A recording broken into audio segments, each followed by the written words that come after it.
प्रकाश राजभर जी हैं। राजभर जी, पहली सूची आप जारी करने वाले हैं 12 तारीख को, तो कितने लोगों के नाम लगभग आएंगे पहले चरण? देखिए, सभी जिले से सूची मंगाई जा रही है, टाइप हो रहा है।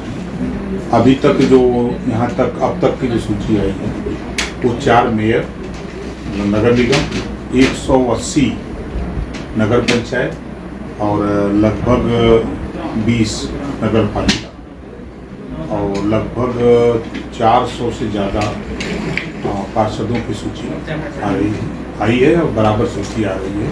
फाइनल सूची कल प्रेस वार्ता 10 बजे फाइनल बताना। जो महापौर की जब हम बात करते हैं तो कहाँ पर अपने लड़ाने जा रहे हैं आप उम्मीदवार? देखिए, लखनऊ भी लड़ेगा, बनारस भी लड़ेगा, गोरखपुर भी लड़ेगा, हम आपके गाजियाबाद भी प्रत्याशी हमारा है और कानपुर भी प्रत्याशी। फाइनल सूची शाम तक देर रात तक आ जाए, क्योंकि हर जिले में इसकी बैठक हो गई है, वहाँ सूची बन करके फाइनल बना रही है, टाइप हो रहा है। यानी जो नाम अभी तक आपने बताए तो राजधानी लखनऊ भी हो गई, पीएम का संसदीय क्षेत्र भी हो गया, सीएम सिटी भी हो गई। इसी क्या ये तो उत्तर प्रदेश का चुनाव है, ये मुख्यमंत्री का चुनाव नहीं है, न प्रधानमंत्री का चुनाव है, ये तो स्थानीय निकाय का चुनाव है। तो स्थानीय निकाय चुनाव में ये तो प्रदेश के मुख्यमंत्री योगी जी आदित्यनाथ जी सूबे के मुख्यमंत्री हैं, तो उन्हीं के राज्य में चुनाव हो रहा है, उनके नेतृत्व में ही चुनाव हो रहा है। तो इसका मतलब अखिलेश जी को, मायावती जी को और सोनिया जी को नहीं लड़ना चाहिए। अच्छा, एक चीज कही आपने राजधानी लखनऊ की बात की, जैसे राजभर समाज की बात करते हैं, पूर्वांचल में तो काफी जोर है, लेकिन राजधानी लखनऊ में जो सुभाषपा मैदान में उतरेगी चुनावी, वो किन वोटर्स के नाम है? क्या समीकरण यहाँ बैठाएगी? देखिए, हम विचारों की लड़ाई लड़ते हैं, हम स्थानीय जो मुद्दे हैं उसके साथ साथ जो आम पब्लिक की समस्या है, जैसे घरेलू बिजली का बिल माफी के सवाल पे, हम इस मुद्दे को जब जनता के बीच में बताते हैं तो वहाँ जाति खत्म हो जाती है, समस्या सामने आती है कि नहीं, ये लड़ाई सही है। एक समान अनिवार्य फ्री शिक्षा, तो जब हम बात करते हैं तो हर वर्ग इसको मानता है कि नहीं, ये नेता सही बोलता है। जब हम जातिवाद जनगणना की बात करते हैं, हम गरीबों के इलाज फ्री करने की बात करते हैं, हम रोजगार परक शिक्षा, तकनीकी शिक्षा की बात करते हैं, तो ये मुद्दों के आधार पे हम लड़ाई लड़ते हैं, हम जाति की लड़ाई नहीं। अब जाति की बात जहाँ तक है तो पूरे प्रदेश में भारतीय समाज पार्टी ने अपनी एक पहचान बना ली है और अपने मेहनत परिश्रम के बल पे जहाँ तक संगठन अपना तैयार कर रखा है, लड़ाई हमारे लोग अपनी मजबूती से लड़ेंगे। अगर बात करें पूरे प्रदेश में 17 नगर निगम, तो सुभाषपा कितने नगर निगम पर कुल मिलाकर चुनाव लड़ने वाली है?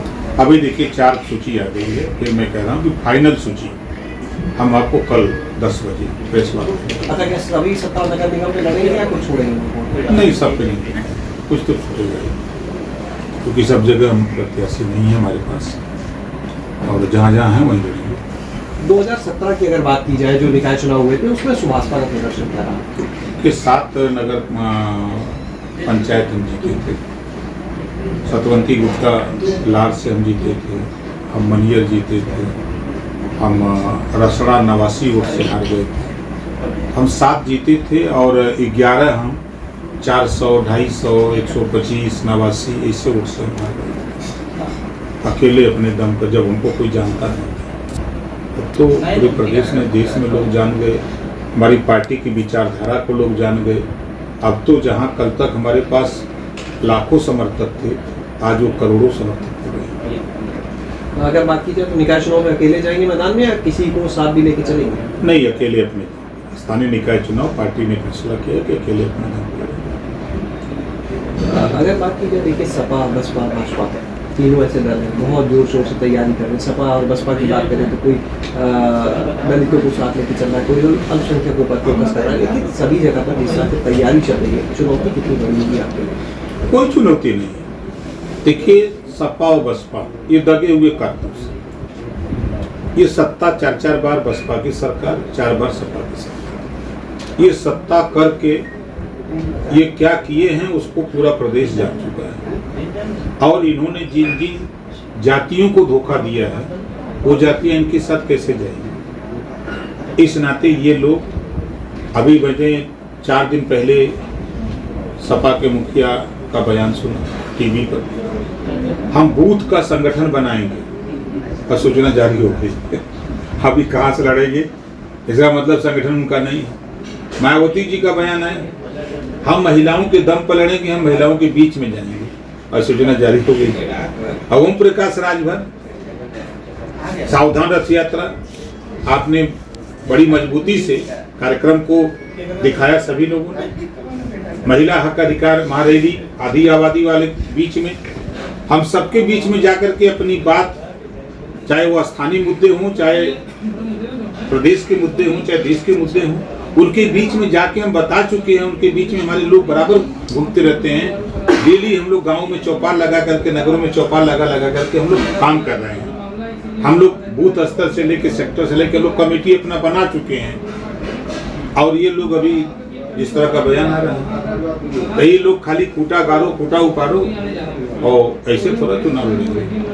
अच्छा, इस बार भाजपा जो है वो अल्पसंख्यकों को भी बड़ी संख्या में वोट देने की तैयारी है। देखिए, एक बड़ा वोट है, 20% वोट है प्रदेश में। इस वोट को बहका करके, डर दिखा के, भय दिखा करके कांग्रेस अपने साथ रखी लंबे समय तक। उसी बात को दोहरा करके बसपा ने अपने साथ को छोड़ लिया। उसी बात को समाजवादी पार्टी, बीजेपी का डर दिखा करके, भय दिखा करके इनका अधिकार खुद लूटी। कांग्रेस, बसपा, सपा तीनों ने आजादी के बाद नौकरियों में मुसलमान 38% थे। इन तीनों ने इतना लूटा इनका हिस्सा कि 1% रह गए।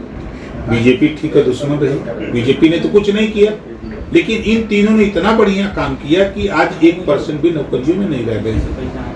तो अब मुसलमान को इस बात का है कि ये हमको भय दिखा करके, डर दिखाते हैं बीजेपी का। और जब इनका काम होता है तो राम गोपाल जी चले जाते हैं, यादव जी के ऊपर 100 मुकदमे होते हैं, उनको बचाने के लिए चले जाते हैं योगी जी से मिलने।